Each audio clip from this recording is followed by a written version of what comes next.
ANM ನ್ಯೂಸ್ಗೆ ಸ್ವಾಗತ.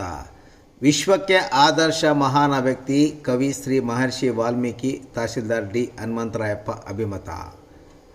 ರಾಷ್ಟ್ರೀಯ ಹಬ್ಬಗಳ ಆಚರಣಾ ಸಮಿತಿ, ಚಿಂತಾಮಣಿ ತಾಲೂಕು ಪಂಚಾಯಿತಿ ಹಾಗೂ ಪರಿಶಿಷ್ಟ ವರ್ಗಗಳ ಕಲ್ಯಾಣ ಇಲಾಖೆಯ ವತಿಯಿಂದ ನಗರದ ತಾಲೂಕು ಪಂಚಾಯಿತಿ ಸಭಾಂಗಣದಲ್ಲಿ ಹಮ್ಮಿಕೊಳ್ಳಲಾಗಿದ್ದ ಶ್ರೀ ಮಹರ್ಷಿ ವಾಲ್ಮೀಕಿ ಜಯಂತಿ ಕಾರ್ಯಕ್ರಮಕ್ಕೆ ತಹಶೀಲ್ದಾರ್ ಡಿ ಹನುಮಂತರಾಯಪ್ಪ ಚಾಲನೆ ನೀಡಿದ ನಂತರ ಪ್ರಾಸ್ತಾವಿಕವಾಗಿ ಮಾತನಾಡಿ, ರಾಮಾಯಣ ಬರೆದ ಆದಿಕವಿ ಶ್ರೀ ಮಹರ್ಷಿ ವಾಲ್ಮೀಕಿ ಪ್ರಪಂಚಕ್ಕೆ ಮಹಾನ್ ವ್ಯಕ್ತಿ ಎಂದು ಬಣ್ಣಿಸಿದರು.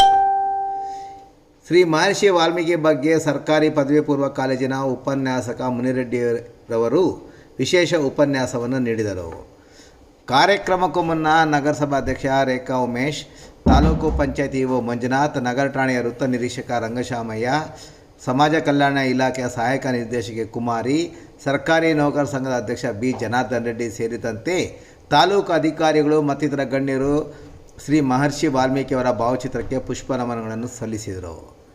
ಇನ್ನು ಈ ಸಂದರ್ಭದಲ್ಲಿ ವಾಲ್ಮೀಕಿ ಸಮಾಜದ ಪ್ರತಿಭಾವಂತ SSLC ಮತ್ತು PUC ವಿದ್ಯಾರ್ಥಿಗಳಾದ Keerthi NV, Sharanya M, Rachita A, Dikshita G, Arvind, ಅನುಷಾರವರಿಗೆ ಪ್ರತಿಭಾ ಪುರಸ್ಕಾರ ನೀಡಿ ಗೌರವಿಸಲಾಯಿತು. ನಂತರ ಜನಾಂಗದ ಹಿರಿಯ ಮುಖಂಡರಾದ ಅಗ್ರಹಾರ ಮೇಸ್ತ್ರಿ ಲಕ್ಷ್ಮೀನಾರಾಯಣಪ್ಪ, ಜಗದೀಶ್, ರಾಜಮ್ಮ, ನಲ್ಲಗುಟ್ಟಳ್ಳಿ ನಾರಾಯಣಸ್ವಾಮಿರವರನ್ನು ಸನ್ಮಾನಿಸಿ ಗೌರವಿಸಲಾಯಿತು. ಇನ್ನು ಕಾರ್ಯಕ್ರಮದಲ್ಲಿ ಗ್ರಾಮ ಪಂಚಾಯತಿ ಸದಸ್ಯರಾದ ಫೋಟೋ ನಾರಾಯಣಪ್ಪ, ನಾಮನಿರ್ದೇಶನ ಮಾಜಿ ನಗರಸಭಾ ಸದಸ್ಯರಾದ ರತ್ನಮ್ಮ, ವಾಲ್ಮೀಕಿ ಮುಖಂಡರಾದ ಅಗ್ರಹಾರ ಮೋಹನ್, ವಾಲ್ಮೀಕಿ ಸಂಘದ ಮಾಜಿ ಅಧ್ಯಕ್ಷ ಮೇಸ್ತ್ರಿ ಶಿವಣ್ಣ, ಮೇಸ್ತ್ರಿ ನಾರಾಯಣಸ್ವಾಮಿ, ಮಹೇಶ್ ಬೈ, ಪತ್ರಕರ್ತರಾದ ಎನ್ನಬಾಬು, ರಾಧಾಕೃಷ್ಣ, ಶಿಕ್ಷಕರಾದ ಶಿವಪ್ರಸಾದ್, ಮಂಜುನಾಥ್ ಸೇರಿದಂತೆ ಸಮಾಜದ ಬಂಧುಗಳು, ಅಧಿಕಾರಿಗಳು ಹಾಗೂ ಜನಪ್ರತಿನಿಧಿಗಳು ಮತ್ತಿತರರು ಭಾಗವಹಿಸಿದ್ದರು. ಪೂಜಾ ಕಾರ್ಯ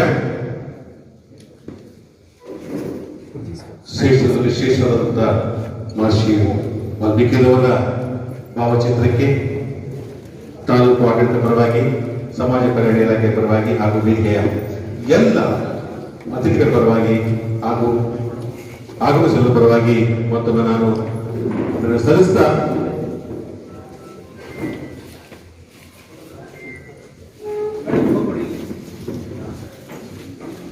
ಮತದಾನಿಸಿ ಭಾವಚಿತ್ರಕ್ಕೆ ಮಾಲಾರ್ಪಣೆ ಮಾಡಿದಂತಹ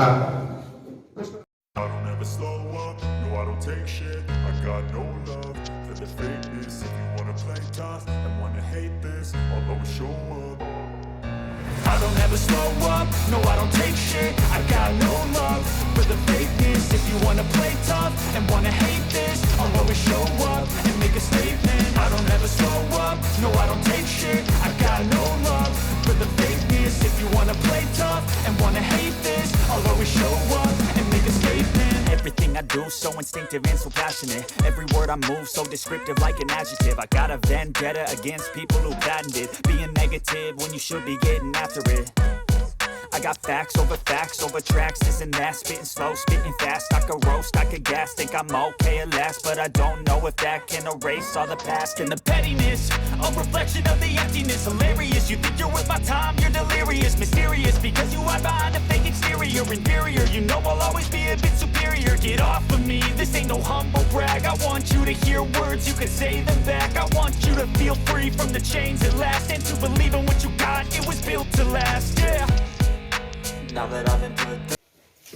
ಒಬ್ಬ ಋಷಿಗಳು ಕಾಡಿನಲ್ಲಿ ಹೋಗುವಂತಹ ಸಂದರ್ಭದಲ್ಲಿ ನಾರದ ಮುನಿಯವರ ಒಂದು ಆದರ್ಶಗಳ, ಅವರ ವಿವೇಚನಾತ್ಮಕವಾದಂತಹ ಮಾತುಗಳಿಂದಲೇ ಬದಲಾವಣೆಯಾಗಿ ಅವರು ಮಹಾಪುರುಷರಾಗಿ ಬದಲಾವಣೆ ಆದಂತಹ ಒಂದು ಸಂದರ್ಭವನ್ನು ನಾವು ನೋಡಬಹುದಾಗಿದೆ. ಯಾವ ಒಬ್ಬ ಕ್ರೂರ ವ್ಯಕ್ತಿ ಈ ಸಮಾಜದಲ್ಲಿ ಅತ್ಯಂತ ವಾಲ್ಮೀಕಿ ಮಹರ್ಷಿಗಳು ಕ್ರೂರ ವ್ಯಕ್ತಿಯಾಗಿರ್ತಕ್ಕವರು ನಾರದ ಮುನಿಯವರ ಒಂದು ಮಾತುಗಳಿಂದ, ಋಷಿಗಳ ಒಂದು ಇದರಿಂದ ಬದಲಾವಣೆಯಾಗಿ ಮಾನವೀಯತೆಯನ್ನ, ಮೌಲ್ಯಗಳುಳ್ಳ ಒಬ್ಬ ಮಹಾನ್ ವ್ಯಕ್ತಿಯಾದಂತಹ ಮಹಾ ಋಷಿಗಳಾಗ್ತಾರೆ. ಈ ದೇಶದ ಇತಿಹಾಸದಲ್ಲಿ ರಾಮಾಯಣವನ್ನ ಬರೆದಂತಹ ಮಹಾನ್ ವ್ಯಕ್ತಿ. ರಾಮಾಯಣವನ್ನು ಹಲವಾರು ರೀತಿಯಲ್ಲಿ ಬೇರೆ ಬೇರೆ ಬಂದಿರಬಹುದು, ಆದರೆ ಮೂಲವಾಗಿ ಈ ದೇಶದಲ್ಲಿ ಧಾರ್ಮಿಕವಾಗಿ ಪೂಜೆ ಮಾಡುವಂತಹ ಒಂದು ಭಕ್ತಿ ಪೂರ್ವಕವಾದಂತಹ ಒಂದು ಧರ್ಮದ ರಾಮಾಯಣವನ್ನು ಬರೆದು ಈ ಒಂದು ನಾಡಿಗೆ ಅಂತಾರಾಷ್ಟ್ರೀಯ ಮಟ್ಟದಲ್ಲಿ ಇವತ್ತು ಬೇರೆ ಬೇರೆ ದೇಶಗಳಲ್ಲೂ ಸಹ ರಾಮಾಯಣವನ್ನು ಓದುವಂತಹ ಈ ದೇಶದ ಸಂಸ್ಕೃತಿಯನ್ನು ಬಿಂಬಿಸುವಂತಹ ಮಹಾನ್ ಗ್ರಂಥವನ್ನು ಬರೆದುಕೊಟ್ಟಂತಹ ಮಹಾನ್ ಋಷಿಗಳು ಅವರಿಗೆ ನಾವೆಲ್ಲರೂ ಸಹ ಕೃತಜ್ಞರಾಗಬೇಕಾಗಿದೆ. ಅಂತಹ ಮಹಾನ್ ವ್ಯಕ್ತಿ ಕೈಯಿಂದ ರಾಮಾಯಣವನ್ನು ನಾವು ಬರೆದಂತಹ ಸಂದರ್ಭದಲ್ಲಿ ಅವರಿಗೆ ಸರಿಯಾದ ರೀತಿಯಲ್ಲಿ ರಾಮ ಅಂತ ಹೆಸರಕ್ಕೆ ಬಂದಂತಹ ಒಬ್ಬ ಕ್ರೂರ ವ್ಯಕ್ತಿ ಋಷಿಗಳಿಂದ ಅವರು ಮರ ಅಂತ ಹೇಳ್ಬಿಟ್ಟು ನಂತರ ಅವರಿಗೆ ಅದನ್ನೇ ಆ ಮರ ಈ ಮರ ಅಂತ ಹೇಳಿಸಿ ಅವನ್ನ ರಾಮನಾಮವನ್ನು ಅವ್ರ ಬಾಯಿಂದ ಹೇಳಿಸಿ ಮಹಾನ್ ರಾಮಾಯಣವನ್ನು ಬರೆದಿದ್ದು ಇತಿಹಾಸ. ರಾಮಾಯಣದಲ್ಲಿ ಒಬ್ಬ ರಾಮ ತನ್ನ ತಂದೆಗೆ ಪಿತೃ ಪರಿಪಾಲನಾ ವ್ಯಕ್ತಿಯಾಗಿ ಅತ್ಯಂತ ಗೌರವವನ್ನು ಕೊಡುವಂತಹ ಮಹಾಪುರುಷ ರಾಮ ಆಗ್ತಾರೆ. ಅದೇ ರೀತಿ ಆಂಜನೇಯ ಮಹಾಭಕ್ತರಾಗಿ ರಾಮರಿಗೆ ಭಟ್ಟರಾಗಿ ಸೇವೆ ಸಲ್ಲಿಸ್ತಾರೆ. ಅದೇ ರೀತಿ ಸೀತಾಮಾತವರು ಸಾಧ್ವಿಯಾಗಿ ಇಡೀ ಪ್ರಪಂಚಕ್ಕೆ ಹೆಸರುವಾಸಿಯಾದಂತಹ ಇತಿಹಾಸ ಪುರುಷಿಯಾದಂತಹ ಮಹಾನ್